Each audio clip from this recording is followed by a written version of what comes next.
Herkese merhaba. Bugün de yine farklı bir patlıcan pişirme tarifi veriyorum size. Aynı patlıcan yemeklerinden sıkıldıysanız bir de bizim bu pişirme yöntemimizi ve tarifimizi deneyin. Gerçekten çok seveceksiniz. Herkese merhaba. Bugün yine çok değişik bir patlıcan yemeği tarifi vereceğim sizlere ve çok değişik bir pişirme tekniğiyle.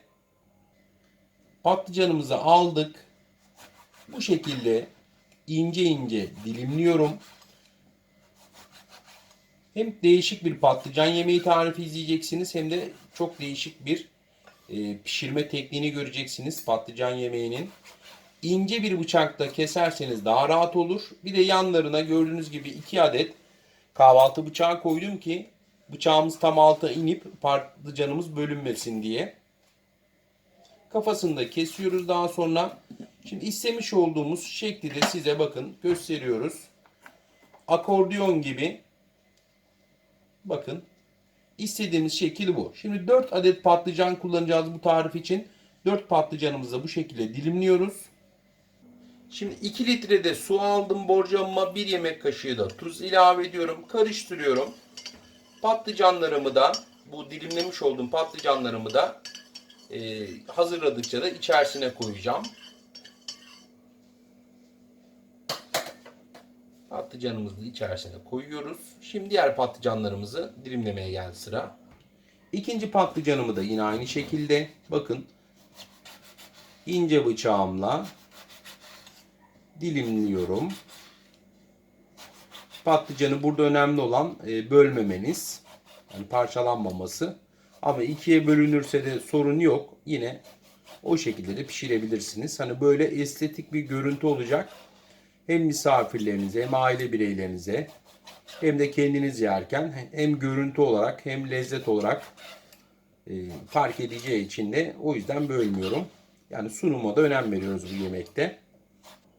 Şimdi bunu da arkadaşlar gördüğünüz gibi akordeon gibi oldu. Bunu da yine suyumuzun içerisine koyuyoruz. Bu da üçüncü patlıcanımız.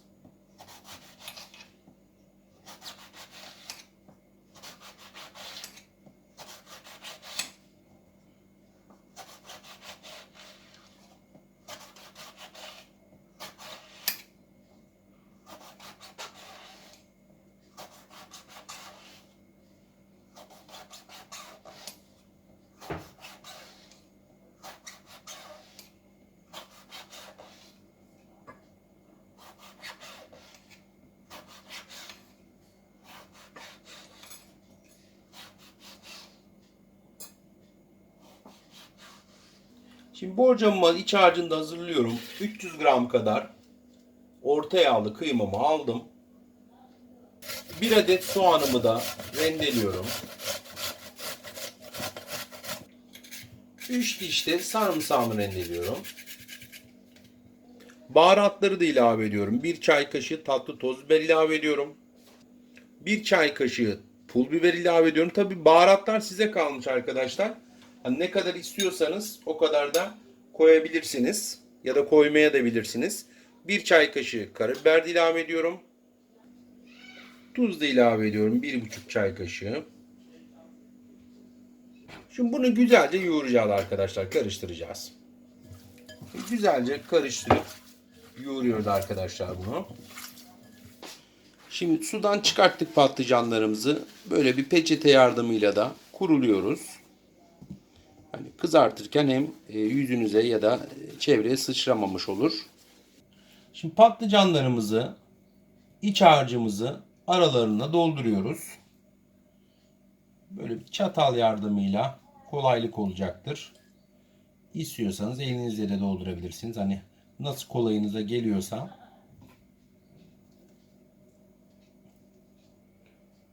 Tüm ayırmış olduğumuz dilimlere iç harcımızı dolduruyoruz. Çok az kaldı gördüğünüz gibi. Yarıyı geçtik. Akordeon gibi olan patlıcanımızın tüm bölümlerine kıymalı iç harcımızı dolduruyoruz. Evet, ilk patlıcanımız bitti. Şöyle bir tabağımızı alıyoruz, koyuyoruz. Şimdi diğer patlıcanlarımızı da aynı şekilde dolduracağız. Şimdi arkadaşlar tencerede de kızartarak da pişirebilirsiniz. Ama fırında da yapabilirsiniz. Biz şu anda pratik olsun diye fırında yapacağız. Şöyle bir borcamımı aldım. Borcamımın içerisine biraz sıvı yağ ilave ediyorum. Sıvı yağı da şöyle bir fırça yardımıyla her yerine yayıyorum. İsterseniz yüksek ısıda tencerede kızartıp daha sonra her tarafını kızarttıktan sonra sosunu ekleyip kapağını koyup tencerede de ya önce orta ateşte daha sonra altını kısarak sosuyla da pişirebilirsiniz. İsterseniz böyle daha pratik olsun derseniz böyle geniş bir borcamı yağlayıp dizebilirsiniz de. Şimdi patlıcanlarımızı da borcamımızda diziyoruz. Bakın şekli de çok güzel durdu. Bu şekilde. Şimdi domates halkalarımız da var. Bunları borcamımızın arka kısmına ve ön kısmına dizeceğiz.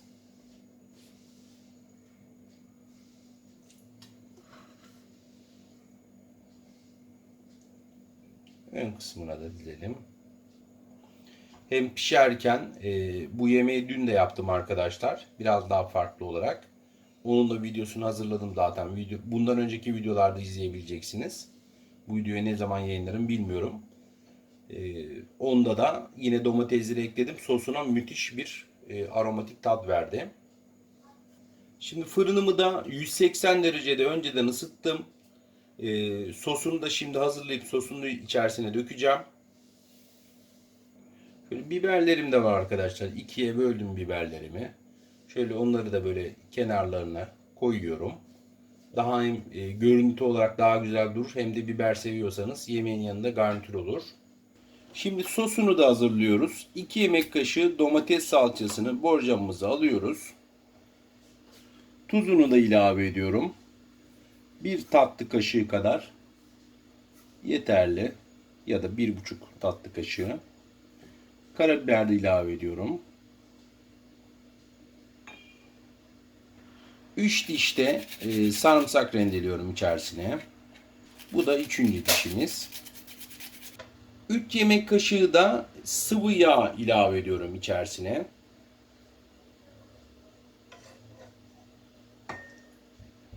2 su bardağı da su ilave ediyoruz.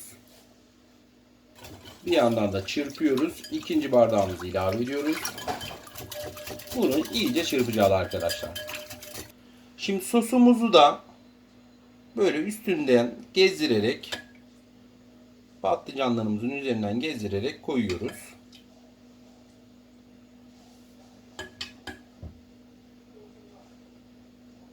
Bu sos gerçekten tüm fırın yemeklerine güzel bir tat veriyor.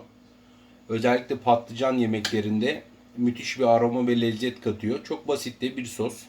Çoğunuz da evde zaten bunu ya da benzerini yapıyorsunuzdur.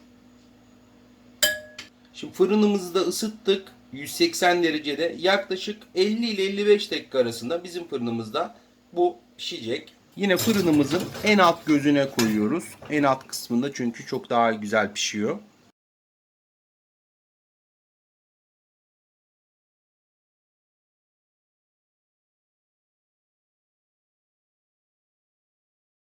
Yemeğimiz pişti. 50 dakika kadar 180 derecede fırında pişirdik. Şimdi servis tabağımıza da alıyoruz.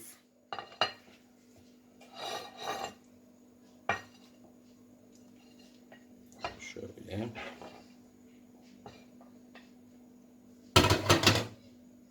Şimdi sunumumuzu da yapıyoruz. Üzerine şöyle domates sosumuzdan yine gezdiriyoruz. Domateslerimizi koyuyoruz. Bir biberlerimiz de var. Biberlerimizi de böyle yanına alıyoruz. Yanına pilav da alabilirsiniz. Pirinç pilavı, arpa şehriye pilavı tercih size kalmış.